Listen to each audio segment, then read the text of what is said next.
নমস্কার, দক্ষিণ ফ্যামিলির আরেকটা ব্লগে সবারই স্বাগত জানাই।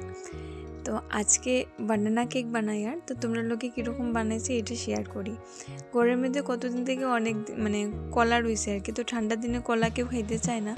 তো আমার ছেলে আবার কলাটা খাইয়া বালা পায়, তো আমি ভাবলাম যে কলাটা যখন আছে তো একটু বানানা কেক বানাইলে। তো আমি 4টা কলা লইলাম, তো কলাটিরে ভালো করিয়া ম্যাশ করে লিছি আর কি, তো চামচ দিয়েই ম্যাশ করছি। আর 4 চামচ চিনি দিয়েছি। তো চিনি আমি আর গুঁড়া চিনিটা দিছি না, ঘরের যে নর্মালি আমরা চিনি খাই এটা দিছি। আর 4 চামচের মতো বড় চামচের একটু পাউডার দুধও দিছি, দিয়ে এটারে ভালো করিয়া মিক্সড করে লিছি।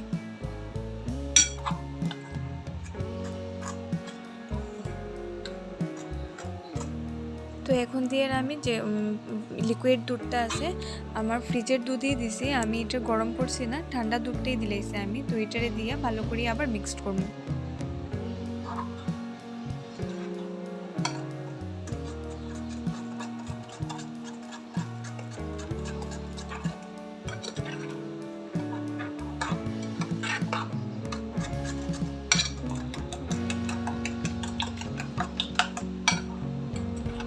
তো এখন আমি ময়দা দিয়ার ময়দা 1.5 কাপের মতো লইছি, আমি কোয়ান্টিটি লইছি না, আমি একটা আন্দাজে দিলাইছি। 1.5 কাপের মতো হইব ময়দা লইছি, আর একটু বেকিং পাউডার, আর 1 চামচ বেকিং পাউডার, আর 1 চামচ বেকিং সোডা আর কি, দুইটাই চালিয়া দিলাইছি আর কি। দিয়ে এটিরে আবার ভালো করে মিক্সড করবো।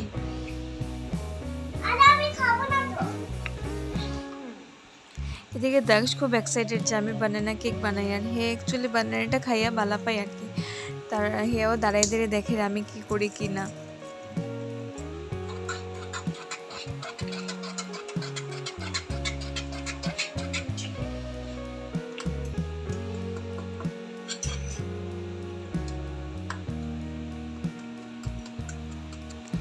ময়দাটা মিক্সড করার পরে আমি অল্প একটু লবণও দিছি।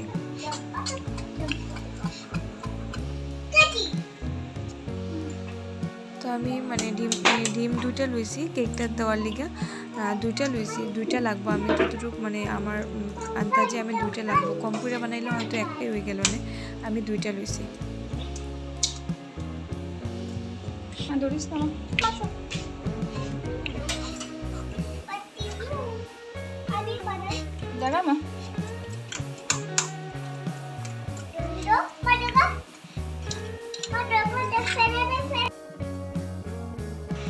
ডিম দিয়ে ভালো করে ফেটানোর পরে আমি বাটার 4 চামচের মতো বাটার হইব, বাটারটা একটু গরম করিয়া দিলাইছি, দিয়া আর একটু দিয়েছি এলাচের গুঁড়া করিয়ে এলাচ পাউডারটাও দিলাইছিলাম।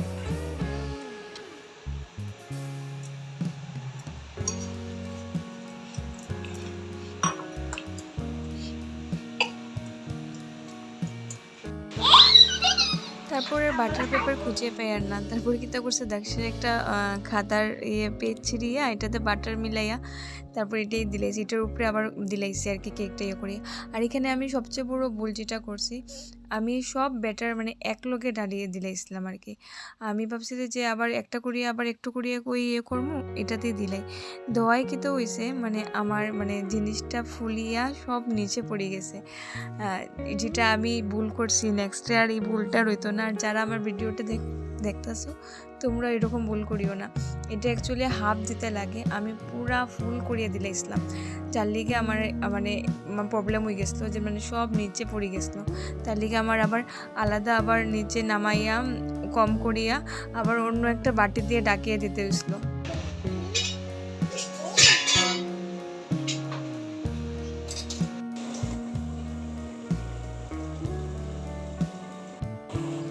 আমি একটু মিডিয়াম ইয়েতে রাখিয়া ফ্লেমটা রাখিয়া প্রায় 40 মিনিটের মতো লাগছে আমার সময়। তারপর আমি তার মিডিলে আমি একটু একটু করিয়ে আমি দেখছি একটু পরে পরে, আর কারণ বাটিটা দেওয়ায় তো উপর থেকে দেখা যায় না, তার লিগে আমার একটু পরে পরে উঠে দেখতে লাগছে। তো 40 মিনিটের মতো লাগছে। তো কেক রেডি হয়ে গেছে 40 মিনিটে। আর এদিকে দেখো আমি যে মানে আরেকটু কমাইয়া যে রাখছিলাম, এটা আমি একটা স্টিলের বাটির মধ্যে বসলাম বাটার লাগাইয়া। দেখো এই বাটিরটা কত সুন্দর হয়েছে কেকটা। তো নেক্সটে করলে আমি স্টিলের বাটির মধ্যেই করবো, ছোটো ছোটো বাটির মধ্যে করবো। খুব সুন্দর কেকটা হয়েছে। তারপর কেকটা কাটলাম, দুটোটা কেকেই সুন্দর উঠছে, বাট এটা যদি মানে ওই যে আবার নামাইয়া যে ডালছি এগুলোর দিকে প্রবলেম হয়ে গেছে, নিলে এটা আরেকটু হয়তো সুন্দর হইল না। তো এটাও সফট হয়েছে একদম, মানে ভালো হয়েছে, খারাপ হয়েছে না। তো নেক্সটে ট্রাই করলে আমি ছোটো বাটির মধ্যে ট্রাই করবো আর কি। দেখো বড় কেকটা কত মানে সফট হয়েছে একদম। আমি হাতে ঢুকিয়ে দেখছি একদম সফট আসলো। আর আমি কাটিয়েও দেখাই, দেখো কাটলেও বুঝতে পারবো কতটুকু সফট হয়েছে। তো বড় কেকটা আমি কাটছি, আর ছোটো কেকটা মানে দাক্ষে কাটতো, হ্যাঁ বলে হ্যাপি বার্থডে হ্যাঁ কেক কাটতো। তো ছোটো কেকটা দাক্ষে কাটছে। দেখো ছোটো কেকটা দেখতে কত সুন্দর লাগে। তো আজকের ভিডিওটা এখানেই শেষ করি। যদি ভালো লাগে লাইক কমেন্ট আর একটা সাবস্ক্রাইব করে দিও।